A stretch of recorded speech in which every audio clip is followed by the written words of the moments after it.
के आजे जेला घरा में तोरी। ये घास के लिए गोरस नहीं है। आज इस समय की अमरावती के गोरस रहे तो इस समय अमरावती जो चले गए। महंगोदास बैठे रहे मन में उदास।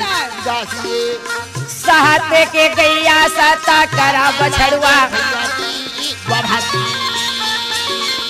सत के गैया धर्म की बछड़ुआ। वही आज इस समय की बछड़ा को लेके सतनाम पिता रहे तो महंगू के घर में आ गए। मना मेगा चिंता महंगो झाना करबे। आजे गैया बछड़ा तय हारा